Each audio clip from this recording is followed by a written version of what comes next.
And we're back. You're here with Hope 2020, having a spectacular week. What an event it's been so far. Thank you for signing in, joining. Thanks to all the comments that we've received in the live chat. I'm really excited about this next talk. Dr. Harry Jackson is with us. He has over 15 years of federal government experience in IT security, and he's currently an IT consultant specializing in supporting the intelligence community, as well as the Department of Defense. He's going to tell you more about that. What we're going to hear about is something called DHS BioWatch, and it's subtitled "A Failure of Oversight and Accountability." This is a story of how in excess of $1 billion was essentially mismanaged by the government. Let's watch this movie and we'll come back for some live question and answer when the movie's done. Hello, Hope 2020. I'm Dr. Harry Jackson. My presentation is going to be on DHS BioWatch, a failure of oversight and accountability. Now, what is DHS BioWatch? BioWatch is the only only system that was to provide early warning and detection of both a pandemic, which unfortunately most of us are not familiar with, as well as acts that are indicative of an act of bioterrorism. And it was run by the Department of Homeland Security Office of Health Affairs, later taken over by their DHS Weapons of Mass Destruction Office. So before we go into this any further, the system was actually slated for termination, so it was replaced by FIDA Section 21, and the reasons why they're citing is that they said the technology just isn't quite that mature. What I'm going to be revealing to you during this presentation is that that may not be the case, and the issues where, in this case, where I am a whistleblower, particularly regarding this program, we'll find out I'll reveal to you the other reasons. All right, a little bit of administration here. I'm just going to leave this up for here. This was the correspondence I've had with the DHS Office of Public Affairs, which actually is now responsible for pre-publication review. A little bit about my background. I used to be at DHS, for those who read my bio, as the Information System Security Manager. In addition to being an information professional, where I teach a number of IT security, IT certifications with CISP, CEH, for another of institutions. I also teach in the college level. But also my background in the last 15 years, I've been working in the intelligence community as well as supporting Department of Defense. And when you handle classified information, you have to do, particularly in programs that handle classified information, you have to submit works for that or for publication as well as for speaking, at conferences such as this one. They have to go to pre-publication review. Now, I've already been retaliated once for a work that I published. I did go through pre-publication review, and now I'm actually presenting again the evidence that I did go through pre-publication review again. None of this material that I'm going to be talking about is classified. All of it is unclassified, though it may be embarrassing to the agency. But however, in this case, it's not the agency's fault. We're actually going to identify about half a dozen individuals that were specifically responsible for the actions that took place. Also, since I gave you some of my bona fides about talking about IT, let me talk about some of my other credentials. I am a retired naval officer for 20 years, where I've been supporting the Defense Intelligence Agency. And I've also been a professor at National Intelligence University teaching the Cyber Intel course. So when I start speaking about classified information and handling of classified information, I actually believe I'm a credible authority. And when I talk about acquisition, I also have a program management background. I've been a PM for over 10 years at DHS. I'm a level 3 program manager and a level 3 contracting officer's representative. I've been through the Homeland Security Acquisition Institute level 3 course, as well as the Defense Acquisition University's third level program management. So I am familiar with PM level, and I do teach PM courses as well. So I think I know what I'm talking about when I get to those topics. Okay, since we've talked about that, I've gone through pre-publication review. All right, this story's been a little bit in the media for some times now. What you're going to see over here to the right, this was the one that kind of started it off. This was when I started seeing issues within the DHS program office, like when I started trying to inform the CIO, Mr. Michael Williams, when I started noticing that my presentations to go before him were getting pulled, when I did inform my immediate supervisors, which we'll talk about a little bit later about it. They tried to deny it. I went to DHS OIG not once, but twice. And then I also brought this matter up to the Office of Security within DHS, which did nothing about it. But then I went and got pre-publication review, which to my surprise, they approved, and I was able to publish this work in the Journal of Bioterrorism and Biodefense.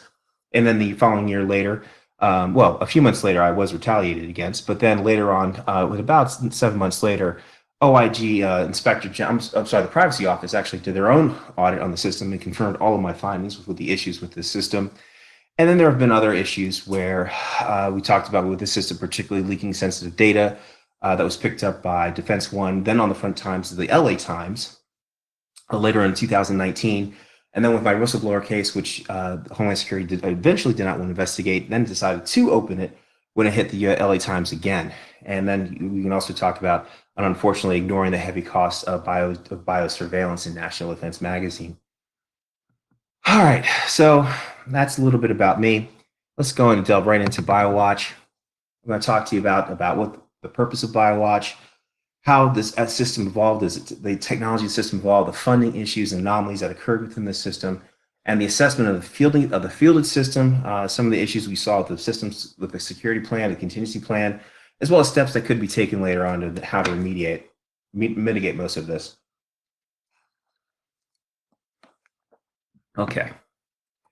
All right, let's talk about what is BioWatch. And in October 2001, after the 9/11, the nation experienced anthrax attacks. There was an individual sending packets of anthrax throughout the Postal Service, and the DHS was actually this response to this. Actually received presidential attention under the second Bush administration when they issued Homeland Presidential Security 10 by Defense for the 21st Century and HSPD 21, Public Health and Medical Preparedness. Is another issue this has, that this program serves both a national security and public sector community. So it has both a national security and public health interest.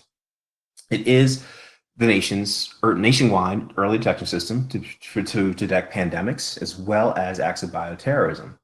And the technology at the time, we typically, when I talk about, because some of the criticism this program has had, they said the technology wasn't mature.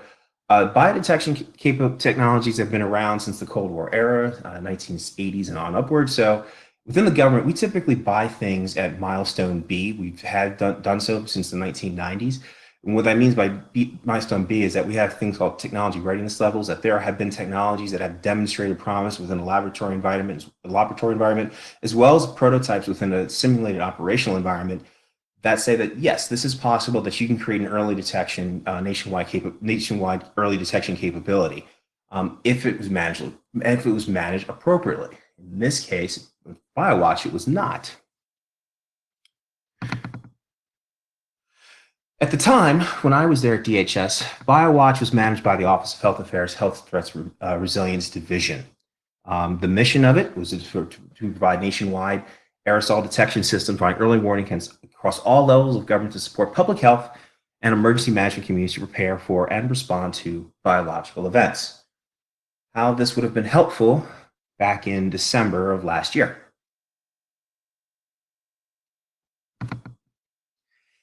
This is right from the OHA website. They're no longer managing the program. It's been moved over to another office, but this is an operational view diagram just showing how there was the early recognition even back then. This is from 2016. How early detection of a pandemic or an act of bioterrorism can lead to saving of life. And this one for this one, early detection in this case could provide where they could reduce the loss of life by up to 30%. When I talk about the issues within this program, when I first took over in August of 2016, I looked at the system. There wasn't a lot of information about it. What struck out to me about it was that it was hosted on a .org website, which is very unusual. We have to adhere to Office of Management Budget mandates, and this one in particular, A130, that says thou shalt have sites hosted on .gov. And if you do host it on .org, it has to be approved by the agency head. In this case, it would have to be approved by the Secretary of Homeland Security, in this case, Jay Johnson. But what I noticed that Mr. Johnson did not approve the site's operation on .site. Then I noticed that it lacked a trusted internet connection. It didn't require multi-factor authentication, and it was also categorized as low. And I'll go into that a little bit more about why it doesn't really have a priority. When I looked at the system security plan, I didn't see much regarding it, and I saw its continuous monitoring scans and seemed like it was okay. But this kind of, when I make this statement that misled the DHS CIO as the status of the system, is a correct statement, and I'll go into share my experience as to how I came about finding out this information. And it really became as a fluke. When I was going through the program, doing my baseline, I got to the BioWatch program last because it was one of the lower priority systems. And when I saw that it lacked both a trusted internet connection as well as a two-factor authentication, but yet I saw it identified as a privacy information system. Now, I know that when I talk about system categorizations and a little bit later, I noticed that because it handled privacy, I knew that it had to have greater confidentiality controls than were deployed.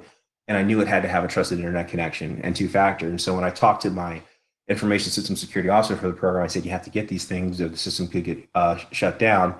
Immediately got a call from the DHS CISO deputy, Wendell Bonvillin, telling me that there's a major issue. I can't threaten to take a system offline. I mentioned what the issues were.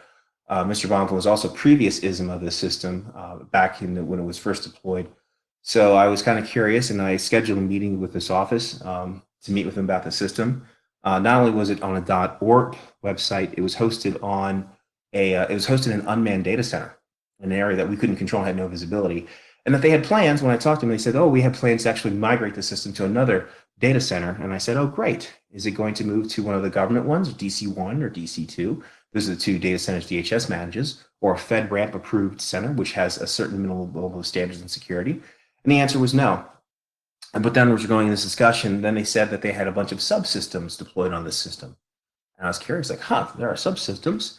None of these are mentioned in your security plan. And I asked for information regarding which ones are what's about this information. And I asked to give me information, and I found out information about one was called Program Management Office. And I said, "Oh, so what does this do?" I said, "Well, this is what tracks the cloud if there's an actual event of bioterrorism." And I said, "Oh, really?" And I asked, "Well, what could happen if this information is disclosed to a person unauthorized to receive it?" And they said, "Well, then you would have somebody that would know the capabilities of the BioWatch system and know how to evade detection if they wanted to deploy a biological agent."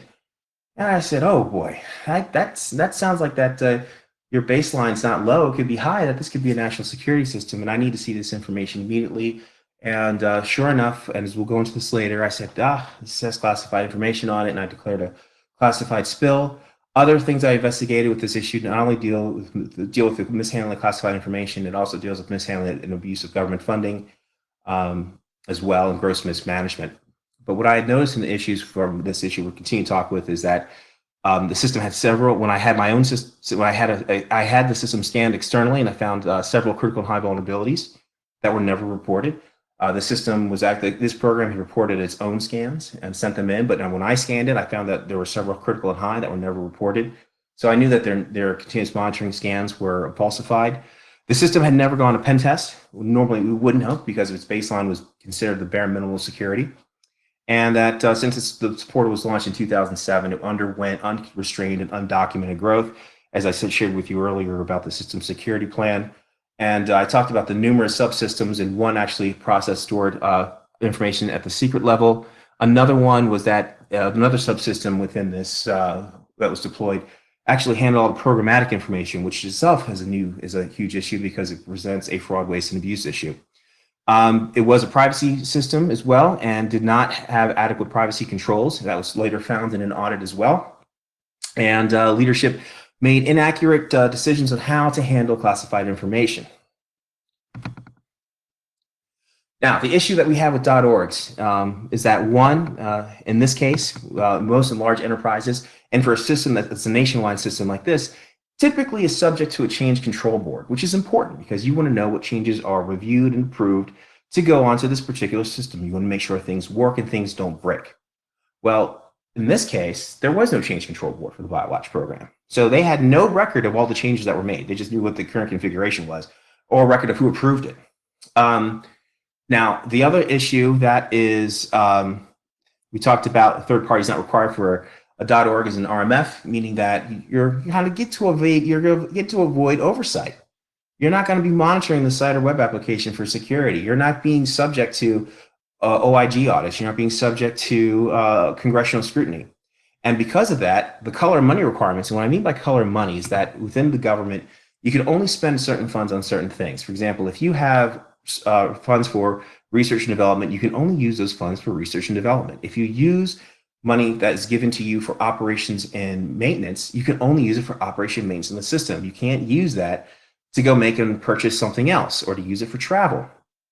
Now, As we talk about the level of funds within this, we know what the system, I'll show indicate with you what the system was funded, what the funds were actually was spent, where the delta was, and where did that money go? But yet you have these individuals, I'll bring it to your attention, you have these individuals that run this program going to major events such as the Super Bowl, the NBA playoffs, and the Rio Olympics. This goes into another, the response time, and this is a little bit morbid considering the current environment we're in, where the response time that if you can have an aerosolized release of a pathogen, of how you can actually help how a speedy early detection and early treatment leads to a recovery and lives saved. And another one from the BioWatch, again from their BioWatch website, with what would happen without BioWatch. And this is again from 2016, knowing that ongoing response and the percent casualties.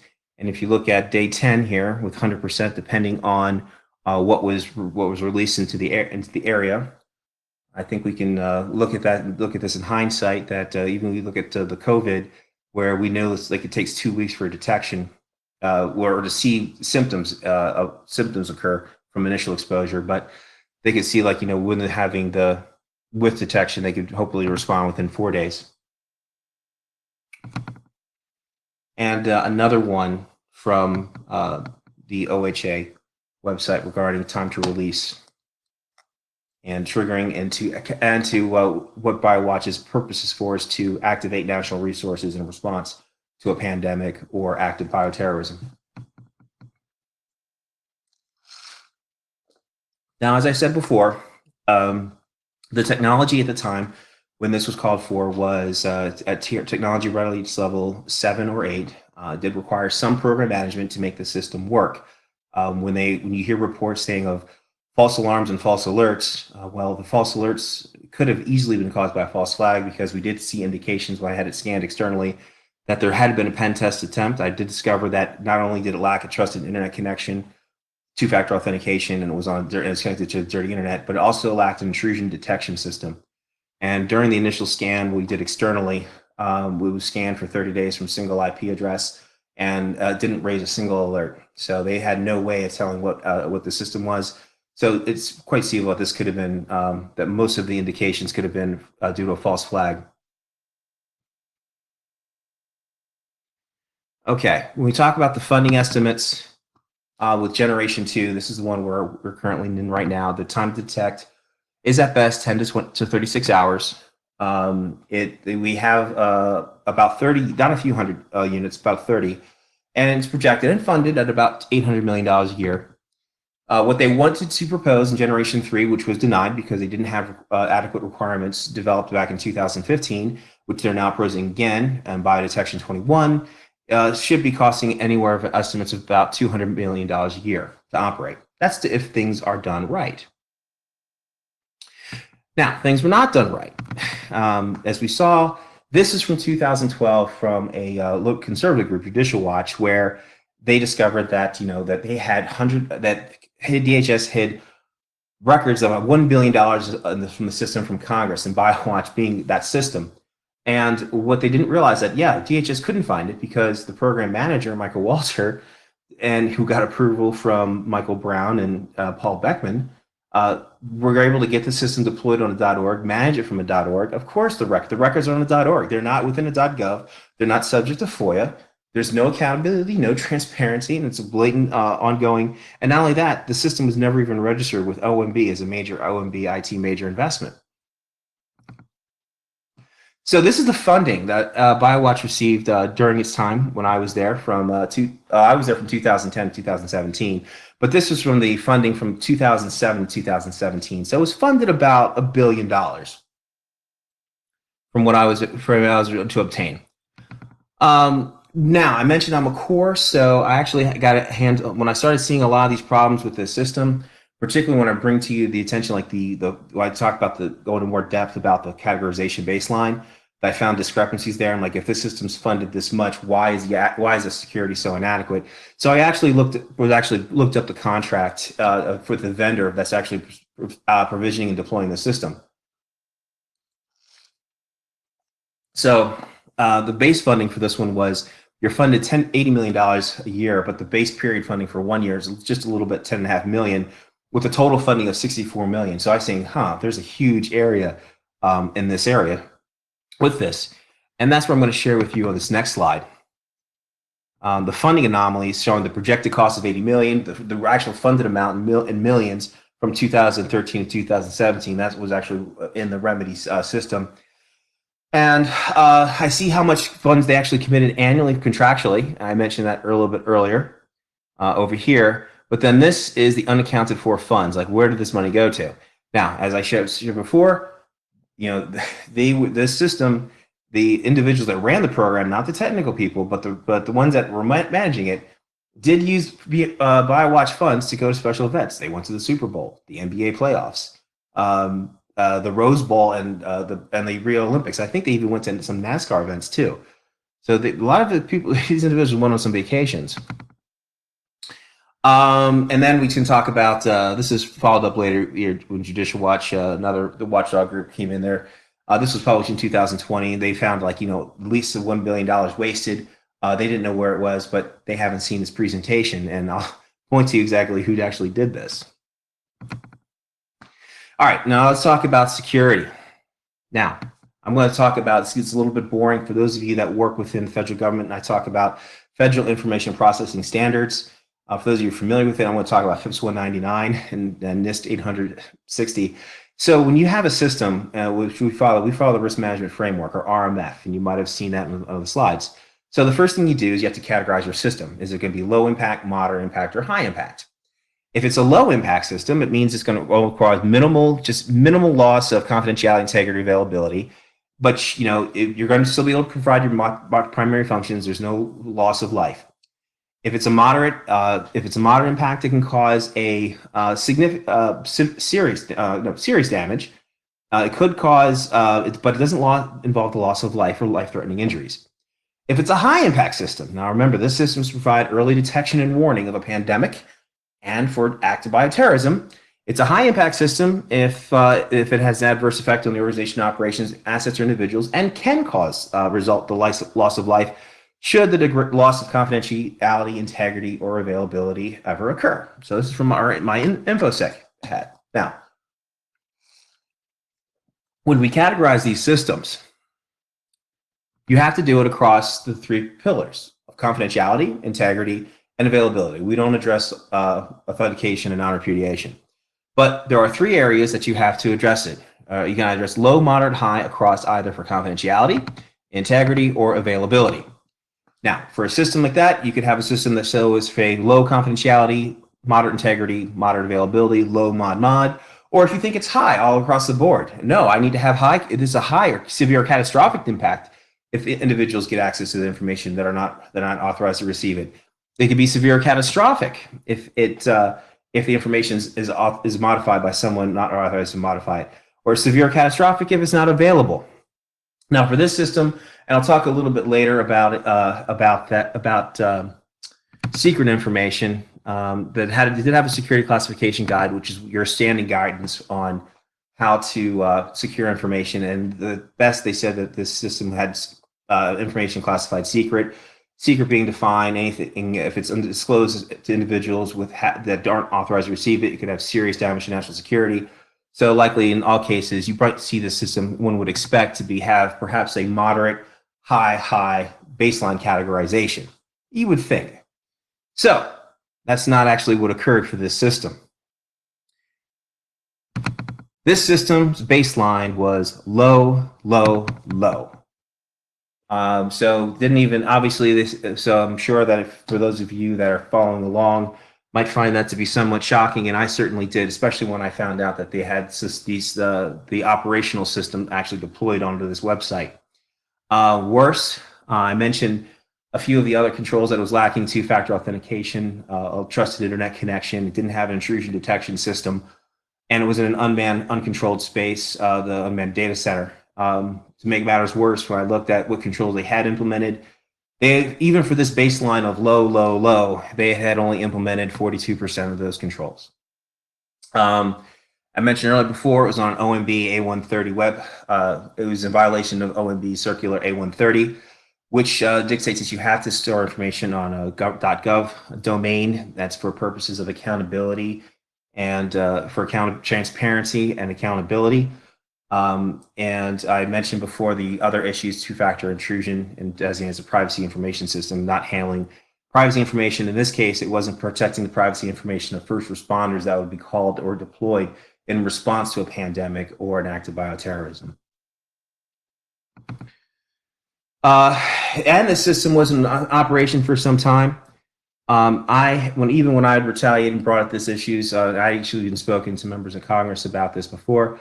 I noticed that even in March of 2018, before the Defense One article broke, that it was still operational, and it wasn't taken down until just before 25 of August 2019, when the LA Times published an article on the front page of their Sunday paper regarding this portal. This is basically the architectural diagram of the BioWatch data center architecture. And highlighting on the next slide is where you can see we had the lack of a trusted internet connection, which is just basically wide open to anyone. Also, just to make matters worse, and just to be quite thorough, I just said, okay, how resilient is this system? I looked at their COOP plan, the continuity of operations plan, and they didn't comply with any standard regulation. They didn't comply with your federal continuity directives 1 or 2. I'm sure these are not the most ghastly of everything I brought before, since I've already showed just finding about 400 million unaccounted for, lack of security, mishandling classified, which I'll go into a little bit more. But in this case, it wasn't even designed for resiliency should there ever a disaster occur at this site. In fact, they were dependent on the COOP plan of the cloud provider that they were using that had no idea what was being hosted on this site. Where it was hosted, it was at an unmanned data center in McLean, Virginia. This site actually had the vendor actually had alternate sites in Dallas, Texas, but they no longer existed at the time. So this kind of shows complete neglect on the part of the BioWatch program management team.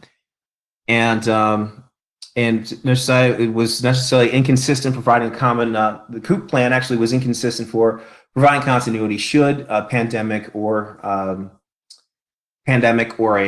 act of bioterrorism does occur. They had no resiliency if they had a natural disaster occur at the same time where they had to move to another location. Provided with current vendor LMI. I talk about the portal system owner. That was Mr. Dr. Michael Walters, who was actually in charge of this program since 2007 and one of the individuals that helped coordinate getting the system deployed on a .org by purposeful design. And to go back to that, when I say by purposeful design, it was actually in their contingency plan. When I did look at it, they said that they were going to host it on a .org because, and this was the reason, that state and local governments that they worked with did not want the government accessing information without their knowledge or consent. That was the justification that they ran with to get it approved. Now, did it get approved by DHS CIO? No, it did not. It got approved by one of his immediate subordinates that was also responsible for preventing me from informing the CIO of this activity. Didn't have any reconstitution procedures or even returning to a primary site, but I believe that's probably one of the least of the problems with this program. Didn't even have training requirements. These are just things of administration that you are supposed to do when you do have a COOP plan, is to train personnel on how to recover, identify your mission essential functions, which weren't done in this case. So I talked about some of the IT, I talked about some of the funding anomalies. I talked about the lack of transparency and oversight. I talked about some of the IT security deficiencies. Now let's talk about a little bit how they mishandle classified information. Now, as I said before, whenever you work with a program that handles classified information, you have to adhere to what's known as a security classification guide. This tells you exactly which data elements, either by themselves or in aggregation or compilation and put together, rise to the level of secret. Now, for this case, I want to point to your attention, these are directly from the BioWatch Security Classification Guide as it existed in 2016, that technology advances changed the availability to detect a specific threat was classified secret. The assay limit, or limited detection for a biothreat agent, is also defined as secret. About operational equipment, operational status is defined as secret. Revealing that equipment cannot detect a biological agent is revealed as secret as well as information regarding specific base sequence of primers and primers used to detect a DNA sequence is also designated as secret. Also, test results providing the specific assay performance against any or exclusivity panel, environmental panels also classified as secret, and information or deficiency, including information identified during test evaluation, is classified as secret. All right, I just said a lot of terms in there. What do all of those mean? Well, I'll get to that in just one second. But when I got that information from the information security officer as to what is being collected by this program management office database element, you can see here it's got the status of it, the sample capacity, start date, as well as total personnel. But then as we move in here, here's some other issues here with the associated agents that it's collecting. As I went forward, those are classified secret. When I look at BioWatch actual result data form elements, this talks about quality Q&A, quality assurance performed. Was it notes? What's the timestamp? Was a bar declared? Was it conducted? What are the result attributes of that particular? All of this is talking about the assay limits and the limits of what this system, the sampler, can collect and cannot collect. We also talk about this was the PII that it collected on the first responders that wasn't appropriately protected. And this also goes into the collector status, which we talked about what it can and cannot collect, what its operational status, also designated secret per the security classification guide.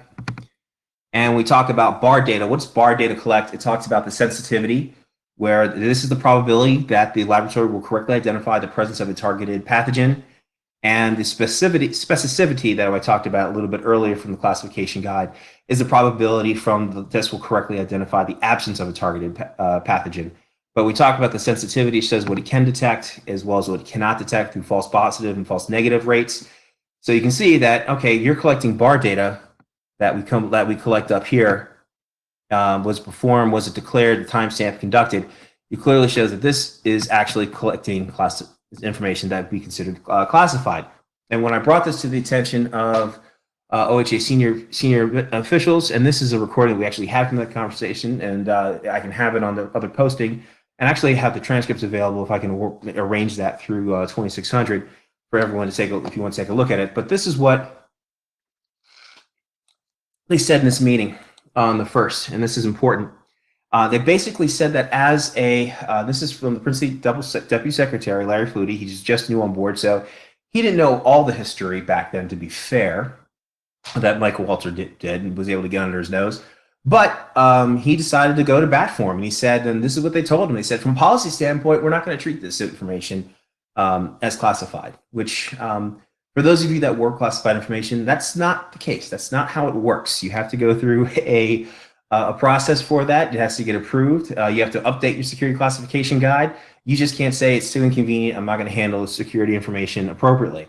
And realizing that that this is a big deal at the point just on the handling security information, because people can go to jail for this if you're mishandling to such a gross extent in that case. But as I said, mishandling classified was just one aspect of this program. We talked about the lack of oversight, the lack of program management. We talked about the security issues, and then handling it this privacy information as well as security information like this being inappropriate. The timeline of events, I told you it's 2016. This is when I started looking into some of the things with this system. I found this categorized because of the privacy system. If it's a privacy system, confidentiality level has to be a minimum of moderate. And then I started seeing other issues. On 17th, I had the PM disclose additional subsystems, and then I reviewed it, declared a spill. Met with several individuals I will talk about a little bit later, and this the 16th meeting where we basically said, you'll hear in the recording, that they'll look into it, which they never did. All they did and said is issue a member. They got Mr. Steve Lynch and OCSO to write a memorandum for record and close the case. Took no other action on it and kept the system operational all the way through 2019. All right, so got to put names to faces, because there's about half a dozen people that are responsible for this catastrophe, for the wasting of $1 billion for a system that's designed to have an early detection of a pandemic to save lives, as well as bioterrorism, that failed and that was mismanaged. And yes, there are 6 specific individuals that are responsible for it. This is the one gentleman that helped with the cover-up. This is Stephen Lynch. He was the Special Security Program Division Director at the time.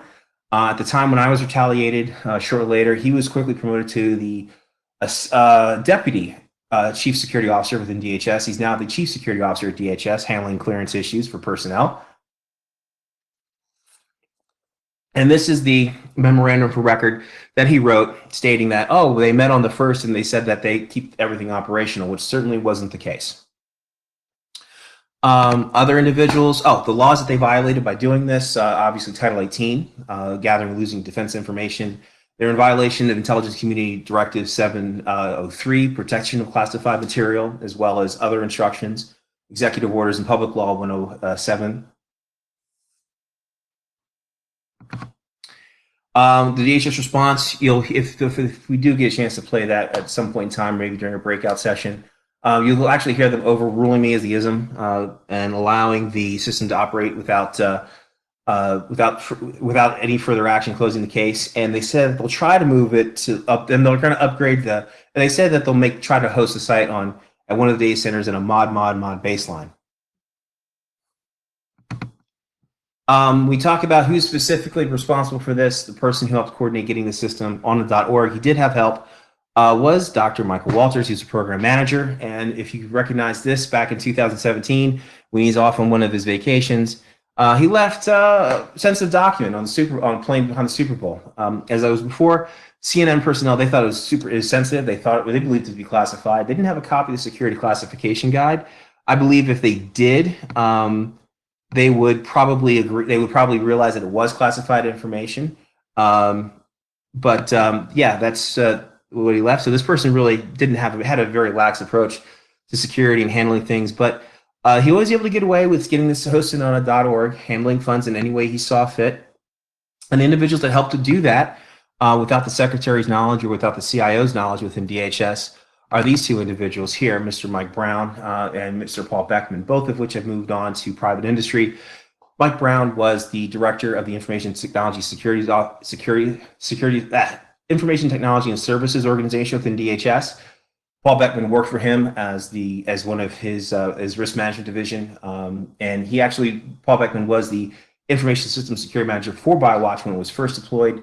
And Mike Brown was actually served as an authorizing official, authorized the system to operate in this capacity on .org, and never came to any other further scrutiny until I came along. These are two. Now, Mike Brown, he moved on to, before he left for working at Gartner now, also became the CIO over at ICE, which I believe is a popular organization with this crowd. Paul Beckman, he actually got promoted to be the deputy CISO, as well, then became the chief information security officer for DHS before departing in February of this year. And two other individuals, both of whom had also have benefited from this program on the IT side, both of whom has also served as the information system security manager of this program and did nothing about it. And then served as my supervisors and were also involved with the retaliation, include Wendell Bondlin and Lamont Yarborough. Both of them are still at DHS. To my knowledge, they are both there, and that to this date, my whistleblower case has not been resolved, and those that are responsible for retaliation and well as for the responsible for the deployment and mismanagement of the system, these specific individuals suffered no repercussions for their actions. And so I got a few minutes here. What I would recommend that they do for this next system is that they move it to what we call HSDN, Homeland Security Data Network. It's actually designed to secure information up to level secret, get individuals appropriate security clearances that have access to it, take a proper personnel administrative action, make sure that you have a coup plan, make sure it's resilient. And those kind of summing up, but as they move forward, I talked about my experiences as a whistleblower. It's something that I currently still experience. At the time of the pandemic, while I was still working in the IC community, I've had all my, without notice, I did have all my clearances suspended, which is very odd because you typically get a statement of reasons. The government still has not responded to exactly why that is the case. So yeah, there is a definite repercussion. It's difficult to operate as a whistleblower anonymously because everyone knows who had access to the information. And in this case, we're talking about a handful of individuals that were able to take an action to mismanage the program, and that were responsible for it, and were able to actually avoid accountability for this program. But it's important to actually go ahead, and you still need a detection capability, because it's not a question of when the next pandemic is going to happen. It's going to be when the next pandemic is going to happen, particularly with the Earth's population doubling every couple generations or so. It's only going to be a matter of time, and that there needs to be accountability, transparency, and accountability when they register the system. And so to that end, when I said measuring like an OMBIT major investment, had they ever registered the system, it actually would have went under additional congressional scrutiny. They probably would have replaced the program manager at some point in time to actually get this on track. And who knows where we'd be today, but certainly not the predicament that we currently have. And that's all the time that I have, and thank you.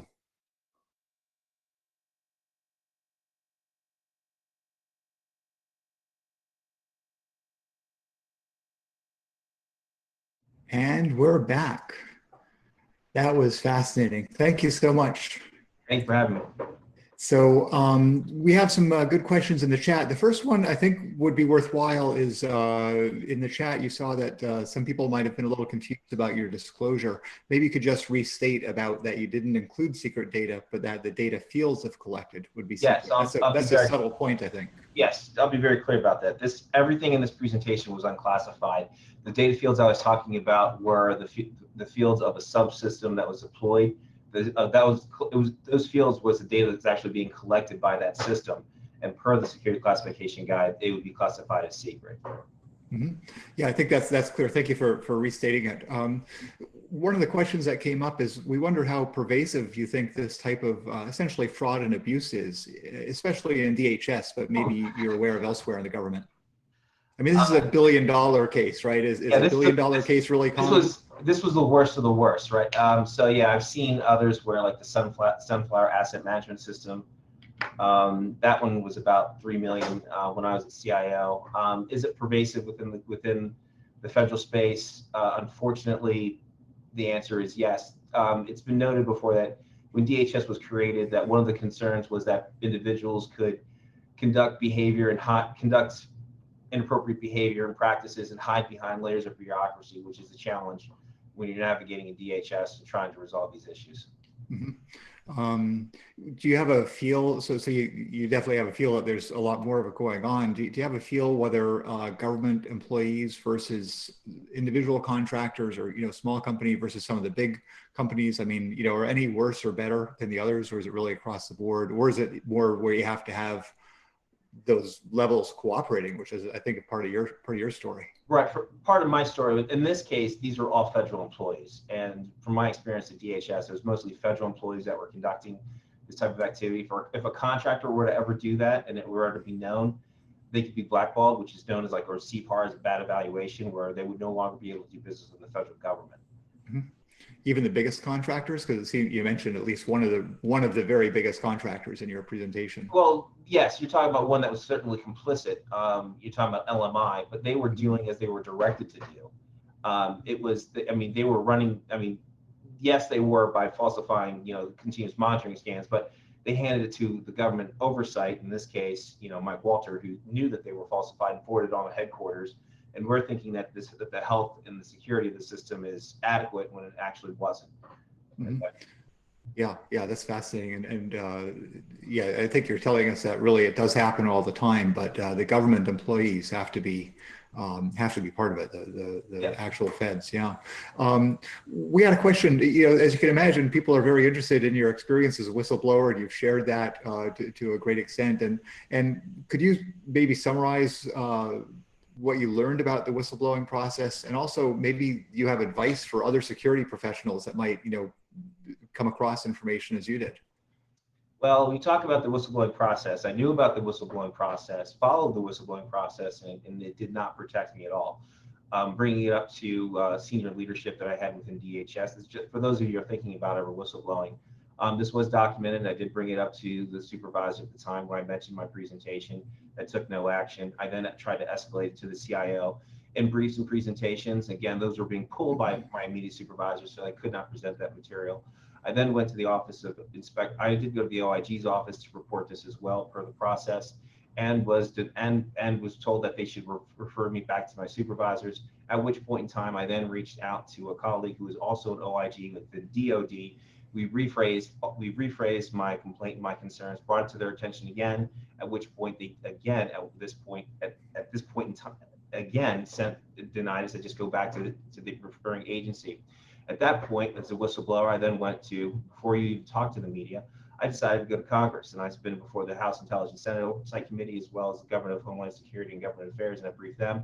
And actually, I was in the meeting with congressional investigators, and as I was going through like third or fourth rounds of interviews, going over information, that was when I was actually retaliated. That's when I received the notice of retaliation via email that I was to come in and to have my security clearance suspended for, at this point in time, the justification that they used is that I had published an article, which at that time had already went through pre-publication review. So if you're a whistleblower, just be aware that the process may not protect you, that there's some reform that's needed in this area for protecting whistleblowers, as well as holding, and I mentioned before, accountability for those that are going to retaliate against whistleblowers. Yeah, thanks for that. That's such a familiar story from the Hackers on Planet Earth conference, and I want to ask you about that. As you might know, we've had really a series of whistleblowers on the stage for the last set of conferences.